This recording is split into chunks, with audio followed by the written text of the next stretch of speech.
and I'm really looking at all of the ways that blockchain influences smart cities and has the potential to make them better. Currently I work with Bearing Waters Group, and we're working with various blockchains, some of the fastest blockchains out there, including Solana, and storage solutions like Arweave. And these solutions are really very perfect for the application of smart cities, and I would like to talk about that some more. My background is really with fintech, mostly PayPal, Apple, and more recently I've been in the crypto space with companies like Shapeshift and other trading platforms. So I'm thrilled to be here. Thank you so much for inviting me. Thank you, Lisa. Yeah, Mo, let's talk about your company and your experience. Yes, absolutely. Thank you for having me. My name is Mo Morsi. I'm founder and CEO of DevNull Productions. We're an early stage startup focused on blockchain analytics and intelligence services. I was personally speaking, I was a former software engineer. I worked at Red Hat for 12 years. And I also was an early blockchain adopter. I saw that in 2011, 2012, that time frame, I saw the revolutionary aspects of Bitcoin and what it brought to the table. Now here we are 8 years later in the midst of a pandemic world with many individuals working from remotely, all sorts of microservices, micropayments with the Internet of Things, the Internet of Value. I feel that blockchain is going to be next to this ever-evolving world. So I'm really eager to discuss these with all of you on this panel and everyone who's watching. Thanks for having me. Thank you so much. Yeah, and Vani.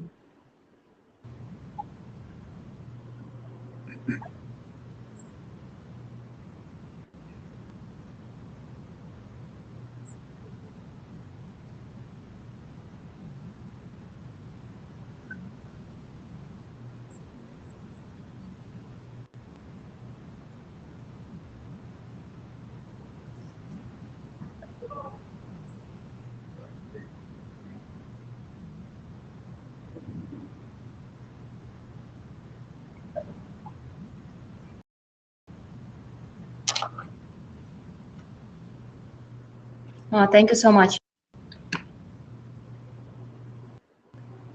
Do you hear me? Yes, yes. Yes, please start. Go ahead.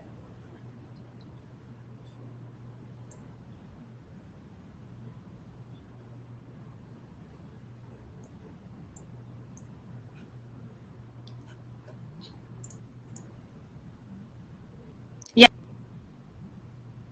Introduce yourself. My name is JAEWON. Nice to you.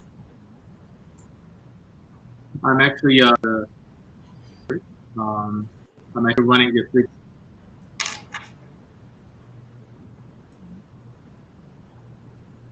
of the companies I run is the World Smart Cities Forum, which is London-based nonprofit organization. We will be a leadership of the central government. I'm just having a little trouble hearing you. Yeah. Do you hear me or? Yeah. Right now it's more better. Okay. I don't know why, because just all of a sudden the computer just crashed when I had to open with this platform. Wow. Sorry for that. Yeah, so and we just entered some wrong button or something. So should I just keep going? Yeah. In New York, which is the Smart City Funding fundraising company, and so the SNT is one of the largest European open tech cluster based in London. We have nurtured more than 300 startups in the past 5 years.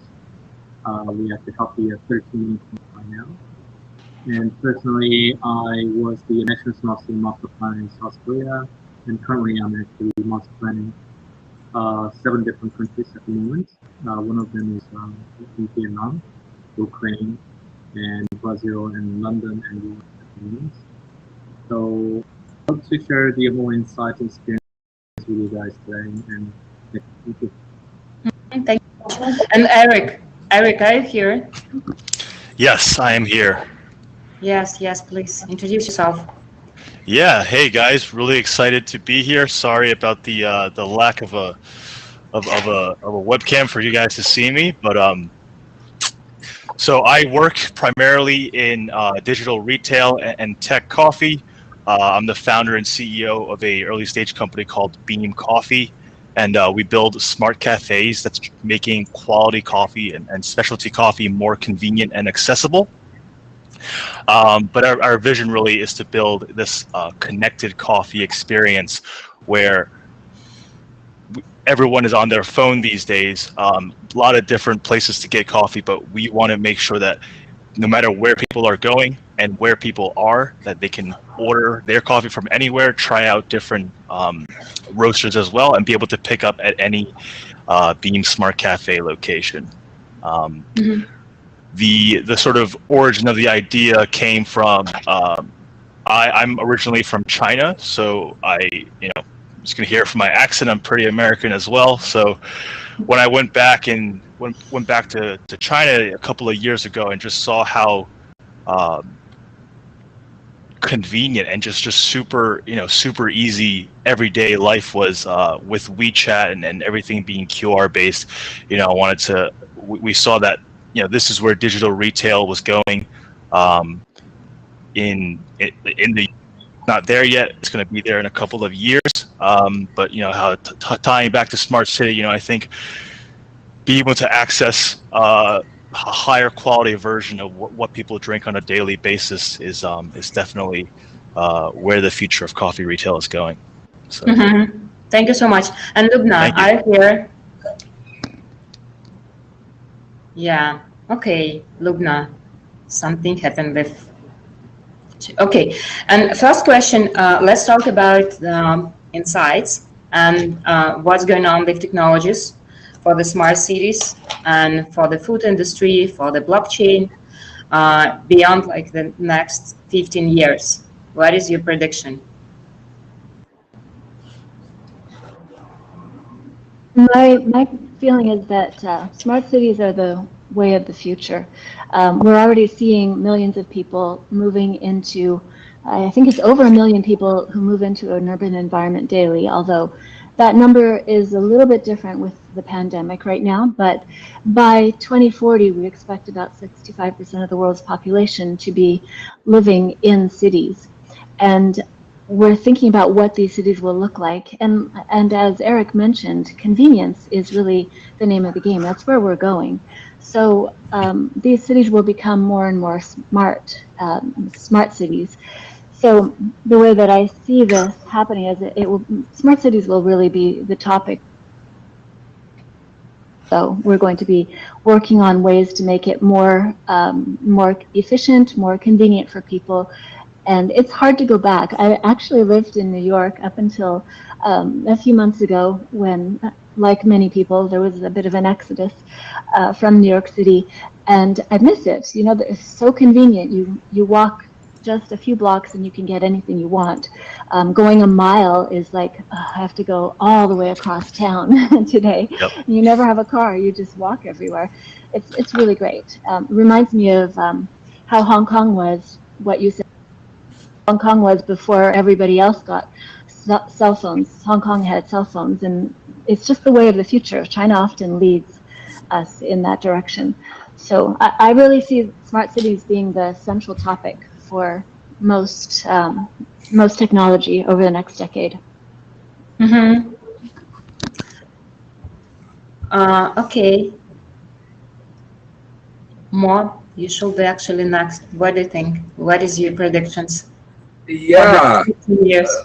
Let me get off the crystal ball. This world is undoubtedly more interconnected. Right now I live in New York City, and the convenience is unparalleled. And if one doesn't want to, one doesn't have to leave their house. Now, I don't advise that, but you know, from food delivery services to you know, Amazon, being able to get anything that you want, it is an incredibly convenient world. Likewise, it's also an incredibly interconnected world. You know, we have integrations with all sorts of applications and use cases that can lead to some concerns when it comes to privacy and data security and all of that. But these are things that technology will have to address amongst other scenarios.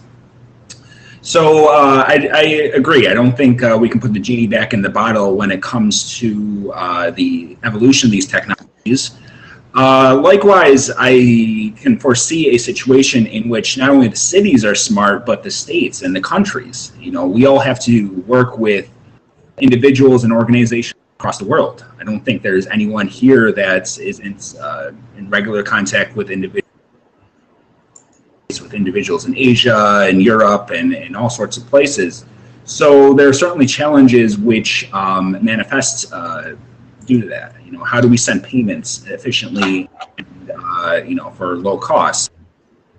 You know, perhaps the services that we want to purchase from around the world, those don't justify a high cost network. So we'll need new technologies to address this, to convert currencies and commodities and really any kind of financial asset from one to the other.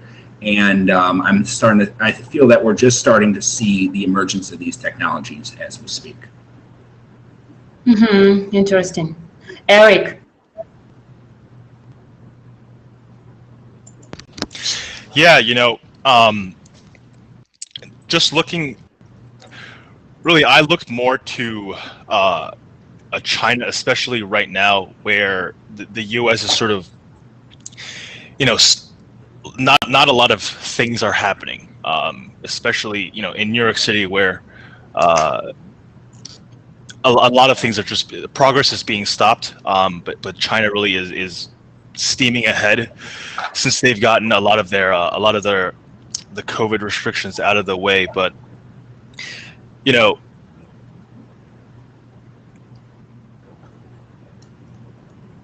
besides just convenience and connectivity, there's a lot of different companies emerging that are sort of trying to connect different ecosystems. So you know, like Hello Alfred is more than just a sort of a tool for residential property managers to communicate with their residents, with people who live in the city. It's bringing experiences, bringing different ways of connecting with brands, different ways of connecting with other people into this as well. And you know, the smarter the city gets, the more technology is involved. There's this sort of there's a level of connection that can sort of happen. There's a level of connection that will disappear, and you know, it's a fine balance of finding it's a balance of those two things. But also, like, you know, with Beam, we're bringing coffee through a contactless channel, but a part of the connection disappears with the barista themselves. And that's sort of the way that I see it, and that's really what we're seeing in China as well with Luckin Coffee, with sort of delivery service, all of those things, all of those convenience and accessibility factors that are coming into place.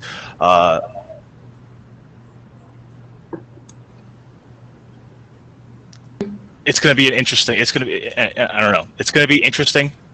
You know, there's obviously going to be, besides just technology, there's cultural differences on how you know, this will evolve. So, you know. Yeah, I don't know. What do you think? What's going on with smart cities beyond next 15 years? What's going on with the smart cities in the next 15 years? Next 15 years. 1-5. No, 15. Okay, so I don't know how you should come up with the specific number of years, but Okay, so mostly the smart city agenda, like initiatives by the municipalities and central governments, they actually plan for about 10 years, up to 30 years between them. But you should be really careful about the current situation with COVID-19 and also the responses to the government and also their accessible resources, including the financial, the resources and human resources, and even their manifesto to become the leadership. So everything is really sophisticated to make a kind of very decent decision making in terms of the building of the smart city initiatives in everywhere. 95% of the world's cities, they have much money. That's for sure, and that's why they have to just raise funds from the higher government and also the international innovation. The thing is, most of the cities around the world at the moment, they suffer from the disconnectivity based on the COVID-19 at the moment, right now. So 15 years is actually too much vague. I think that most of the smart city initiatives I'm actually working on right now is between 3 years and 7 years. So that's the target now. So if you ask me about the 15 years, my answer is not. I'm not quite sure, because everybody's talking about the technologies and solutions first, but I wait much more about the kind of activities and how we're just trying to engage the people and residents, like most of the stakeholders of the cities, to be much more actively engaged with their the activities based on the city. So maximizing the satisfaction of the residents and also the pursuit the happiness, and to achieve the specific goals, like how to make the city much more sustainable and resilient, and based on making the economic stability and also innovation consistent with the job creation. So I think that technologies has been evolved so much. So if you're talking about blockchain, if you're talking about data, so blockchain and data is a basic concept, and we can also apply those concept into the specific level of the technology. So we're talking about 5G telecommunication at the moment, but I already with other webinars earlier this morning, but 5G can bring up some kind of very fancy models of the services and solutions, but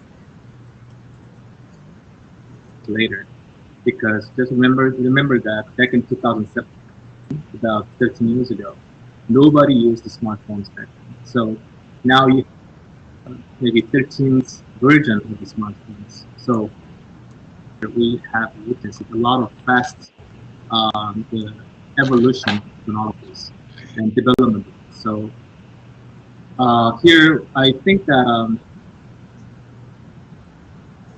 years is actually where the every country is actually just trying to become to tackle the problems and challenges of their cities and countries. Guys, let's look at the traditional sectors, okay, finance, food industry, travel, and what is the new opportunities after the pandemic, after the COVID?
And right now, we have a big problem in blockchain in that generating so much data that has to be permanently stored is not feasible with our current storage solutions, with AWS, with all of these things that need to be paid for.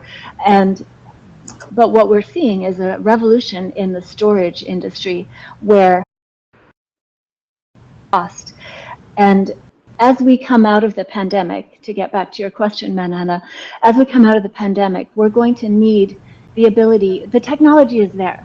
It's just that scaling it up to a level where it can support smart cities hasn't been done yet. We're right on the edge of breaking through that. And that's why I'm so excited about the really big problem in blockchain these days is that we don't have the storage capacity. That blockchain needs to be replicated over and over again. And as it becomes more highly performant, how can we store all of that data? Well, now we are seeing the storage industry come through and provide these solutions, like the one with Arweave with the permanent solution, permanent.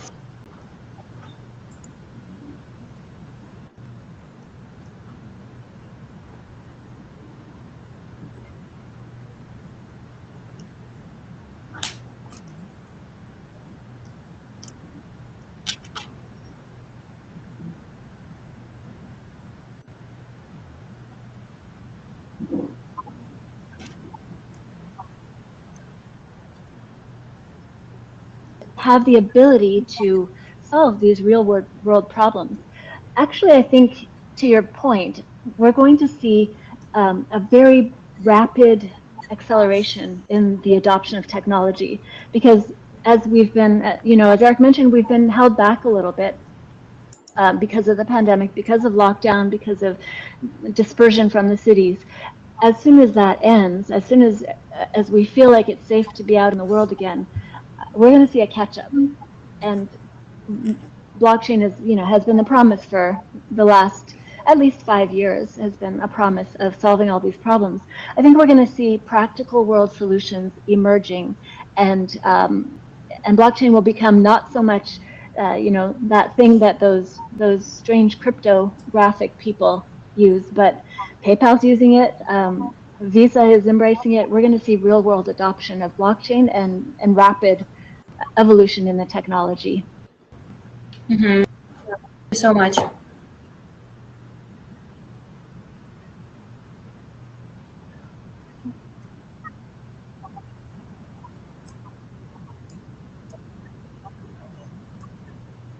Mm-hmm.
So much and more.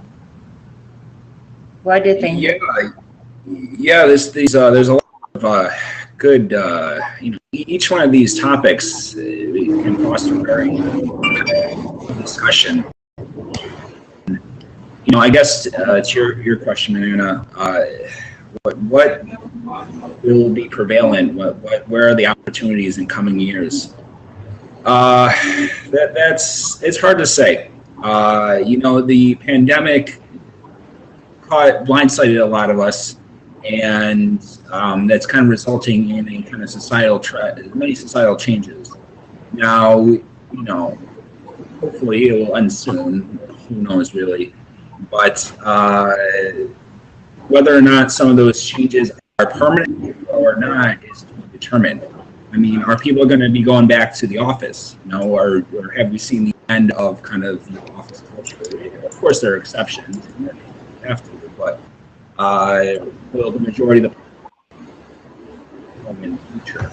And what's that? What's that look to corporate real estate when it comes to commuting time and costs? I mean, that could really change a lot of landscape.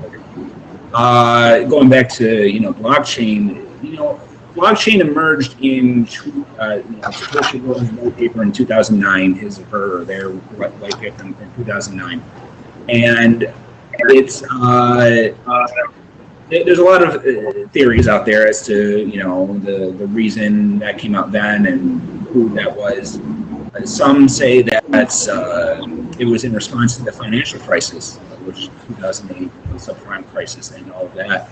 So there are many macro and microeconomic factors that we're in the midst of, and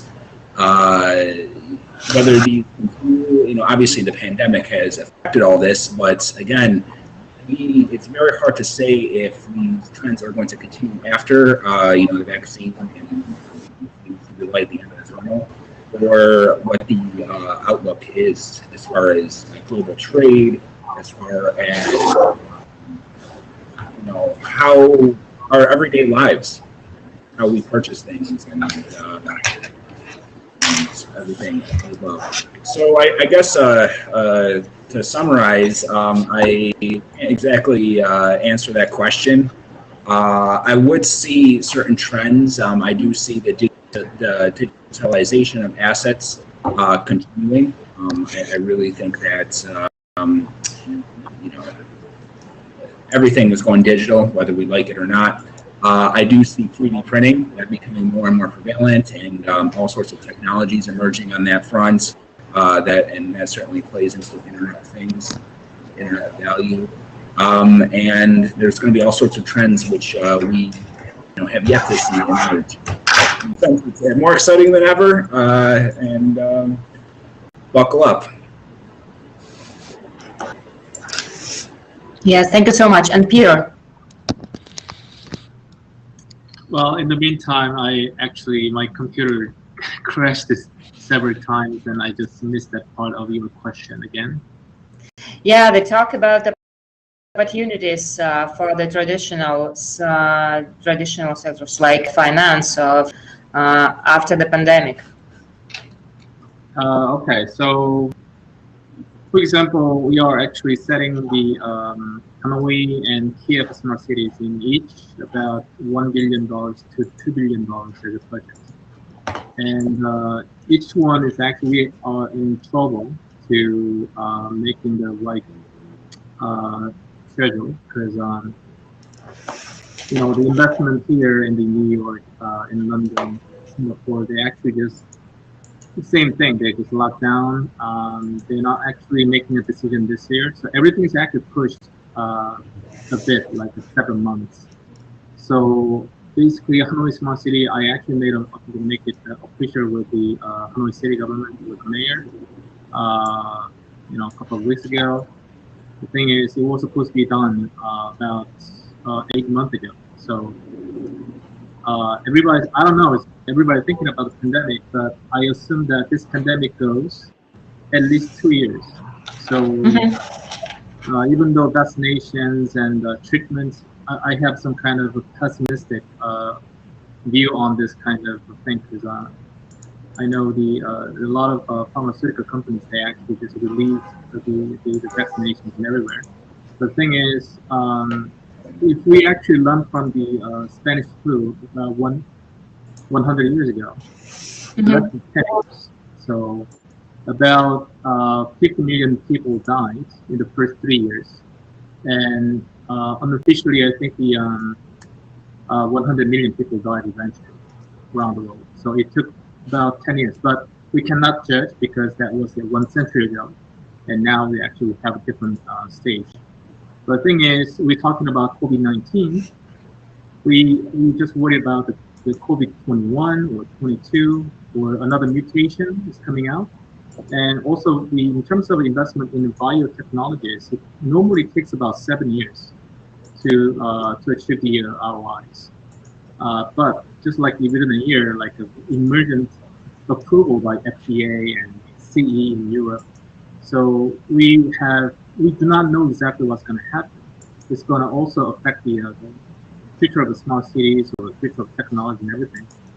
The one thing that I can see that it's optimistic here in the United States, because digital transformation is very, is speed up right now. I always am talking about the comparison between London and New York, or maybe Silicon Valley. New York is very conservative cities in terms of many different things. I'm actually talking about small cities with the municipality government here in New York. They're talking about new development, like partisan yards kind of type of things, and this kind of mentality and definition of small cities is way different. I think that the pandemic, post-pandemic, a lot of people talking about post-pandemic, but we need to think about how to bring the people and business back to the city. That is the number one agenda. We're not talking about the technologies or scope of the innovation. I think that we have to prioritize how we just like to bring the people back in the city and how we convince them to feel safer. It's not about destination. It could be maybe different aspects we can actually bring in the city. So what I can say, I think probably maybe at this moment, we're still in the middle of a pandemic. We need to think about how to just maintain the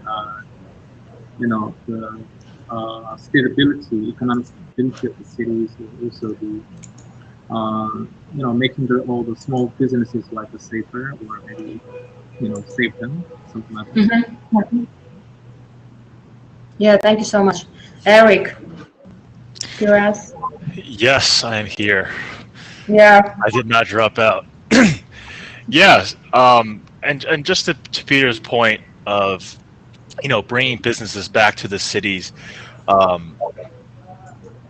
there's all across the country, restaurants have closed, are still closing.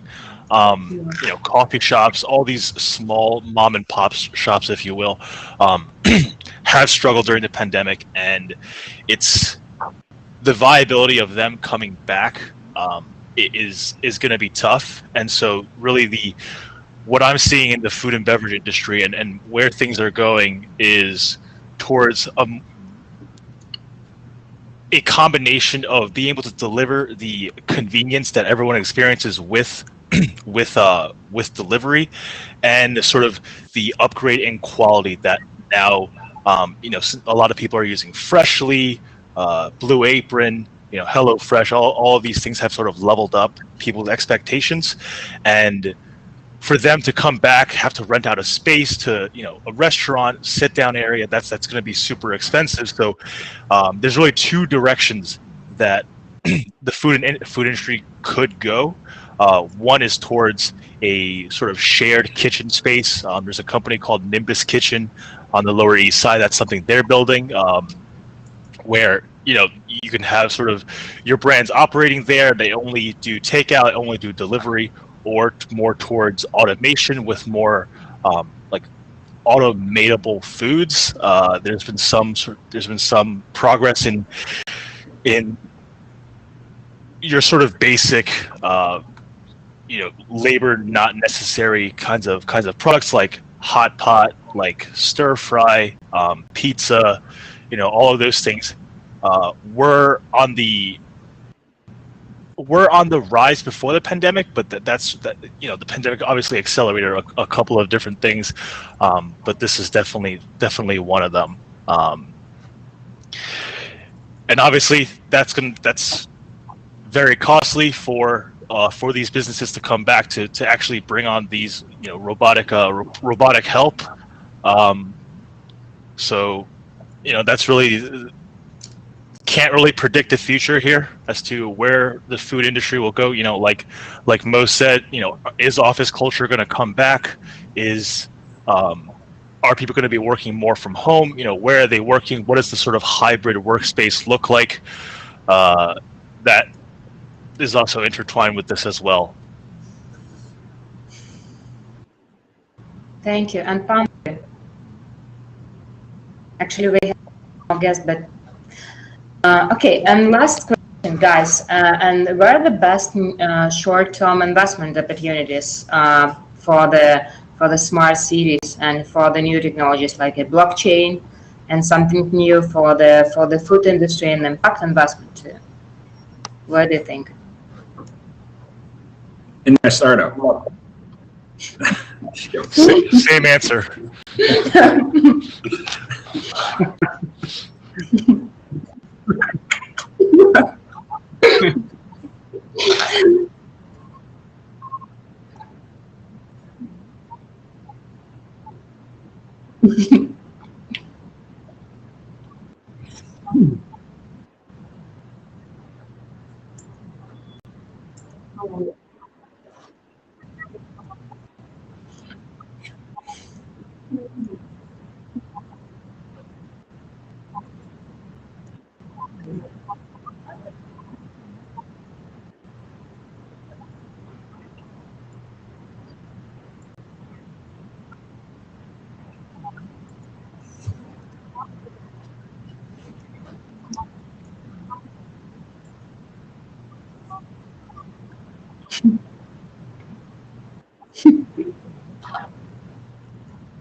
Oh, thank you so much.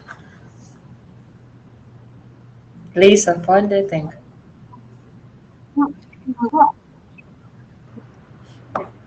How people are evolving with the pandemic and with the ideas of smart city in mind. We're all going that direction as a population, I think.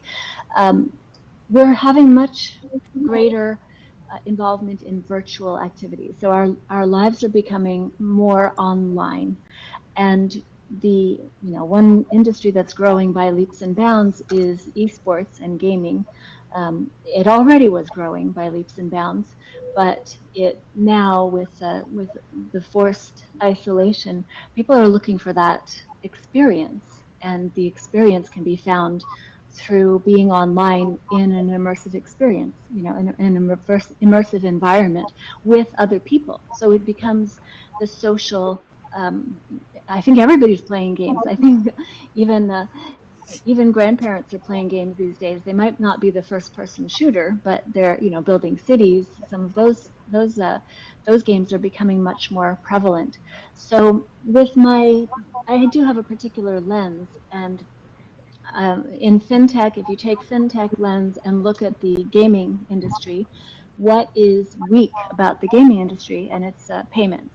Payments are not very well defined yet. Some of the, the tournaments, the Fortnite tournaments, one tournament that happened over 3 years ago still hasn't distributed all of its prize money because it's so complicated, right? It's taking the world and shrinking it into one small global city when we look at games and competitions that accept people from all over the world. So there's a lot of jurisdictional boundaries to figure out when you want to send payments. So there's a lot of problems there in the payments industry. And payments, hugely profitable industry. I can tell you that I consult with investment bankers, and the topic they most want to talk about is payments. What's happening with payments in the future now? This kind of payment, that kind of payment. It's very interesting to investors. So I would say that finding an opportunity where payments are being developed to serve the online world, especially in my case, I'm thinking about esports and online gaming, is definitely a short-term profitable investment opportunity. Much. Peter, on your side, Okay. what is the advice for investors? Well, investors not actually active at the moment. I know very well. Definitely, in the short term, everybody can make money is from PPE. That's for sure at the moment. During pandemic and post-pandemic, I think a lot of the healthcare, industries, they actually just are very bullish in terms of the expansion of their businesses and working closely with the state government and city government. And because a lot of stimulus, on those kind of protections against the COVID-19 now at the moment. Besides that, in terms of the smart city itself, I think that cloud, big data, and sensors and AI, I think that will be kind of midterm and short-term people be one of the best. I'm actually specifically looking for the cloud services at the moment, like the DOS and SaaS and PaaS and IaaS, and I think these, the components of the cloud will be highly cutthroat competitions in the next few years to working together with the e-commerce or one of the major enterprises together. I think that will be the one because specifically we are actually working on the smart city platforms in 7 different spots at the moment. Eventually, we have to just how to gather the public data and private data and let all the innovative companies or tech companies can utilize those kind of data collectively. So that will be the one that we're actually looking for. And another thing is based on the geographic locations of the I'm talking about the payment system. The payment can be a little bit different. It depends on the cities, right? For example, in Vietnam, the population is 100 million people, and 70% of the population is like age of younger than 35 years. It's very young country, and only 5% of the population they use a credit card. 95% they don't use the credit card, cash or digital payments. So still, it's a huge opportunity to we develop something like kind of a payment system and remittance services, and also authentications. So it depends on the local regulations on that. I think that the fintech could be any kind of the fintech, including payment system, could be one of the big opportunities to, expect the high ROIs investment in these kind of countries. And U.S., I think maybe New York and London, for example, we are actually in the middle of building up the top tech hub in New York City. So in the meantime, we actually almost like closed the deal with one of the landlords of the commercial buildings, and at the last minute, coronavirus just happened. So it's kind of really lucky for me because we didn't sign the contract. And the thing is, a lot of the landlords of the commercial buildings, they actually lose. far as I know, even urban tech hub run by the city government here in New York City, only 2%, 3% of the startup they show in the office. And I don't think the kind of business is like the physical business to invite the startups and tech companies into the sharing offices. They have to rethink about it, from the scratch. That actually going to be big problems for the building owners. So the pop tech is actually now expanding to a more scope, including for example, blockchain-based invoice, blockchain-based payment systems, and the data sharing systems and everything. We can actually maybe extend more definitions into the pop tech. I think that if New York City fails to invite the small businesses or startups and companies into the city, the real estate business will be actually collapsed. I know Donald Trump and Kushner has a lot of properties here in New York City, but they're not going to come back if everything back is there tomorrow. So that's what I'm saying. I think maybe AI, big data, and IoT cloud services, that will be definitely short-term mission, potentially workable in terms of business investment. Thank you so much, Eric. Hey, yeah, so, We still invest in coffee. Beam and coffee, 2/3 of Americans drink coffee every day, but moving beyond that, because I'm not here to shill Beam. Something that everyone drinks every day is water, and there's obviously water shortages are pretty widespread now. Clean drinking water it just became a traded commodity on Wall Street this week. So it's a big issue, and over the last 50 years, water consumption has tripled.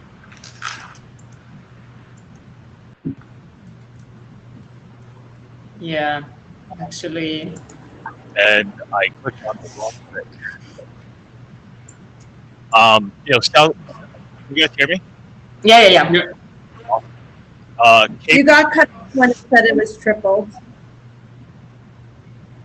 Got it. Yeah, so water consumption tripled in the past 50 years, obviously largely due to agriculture and industry, but Cape Town in South Africa, they a couple of years ago had a day zero incident, which they just completely ran out of their water supply. Desalination, that's obviously an existing technology, but that really works the best near a coast. And while there's a lot of cities that are situated like this, there's another 50% of the world not seawater or brackish water to source from. So given this sort of state of the world, and if you want to call it a long-term, if you want to call it a short-term investment, it's an investment in Earth. It's an investment in our species to continue to have clean drinking water 20, 40, 50 years from now. Our cities can be as smart as they can be, but if you don't have clean drinking water, that's a whole other problem. And in fact, I think it was by 2030, 2035, global demand for drinking water is going to exceed supply. So there's a new technology that's I think been left out of conversation, but really is widely applicable, is a technology called atmospheric water generators. So think take humidity from the air, process that, turn it into water, process that, remineralization, make it into your sort of common drinking water. That's one of the new emerging technologies. There's a couple of companies around the world that do this. I'm most familiar with one in China called S&D Technologies. Yeah, thank you so much. And more. Last person. Oh, okay. Last but not least, I hope. Yes, I can summarize this. What is the advice for the investors? Yeah. Of course. Everyone brings up great points. I really agree with the commodities, play. I should preface this with, famous Twitter hashtag not financial advice, right? The problem is everyone is in a different, we're all in different parts of the journey, stops on the journey as far as our investments, our investment portfolio, how much liquid assets we have, where we are at life, families, other responsibilities. So it's really hard to give a broad general statement. A young individual that's out of college or something like that may want to invest their capital in self-development, building the skills and the growth to be able to address these problems themselves and to lead the companies of the future. Others who are middle age or later on in life may want to look differently. But as far as concrete things, I really like commodities, things for the human needs. Look at what happened when the pandemic hit. If we could invest in toilet paper, you would have been a millionaire. But the store shelves were empty, and food and those are going to be big sectors in the future. The electricity and energy to drive all these blockchains and to drive the Internet of Things and the electric vehicles, those are just going to be becoming more and more in high demand in coming years. Lisa brought up a great point about esports. Some of these new emerging sectors, the space sector, SpaceX, and there's going to be a plethora of surrounding companies as tourism takes off, and all sorts of services are going to be brought into space. Now, this probably won't be the short term. I know the question was asked for that, but at some point these things are bound to happen. I mentioned 3D printing a while back. I know several companies are working on revolutionary technology in that sector. I'm really excited at seeing where that goes. Robotics, that's another amazing sector. We're starting to see all sorts of autonomous systems in society, and it's really, you can open up a sci-fi book or watch a science fiction movie, and we're starting to see it in front of our very eyes when we look out the window.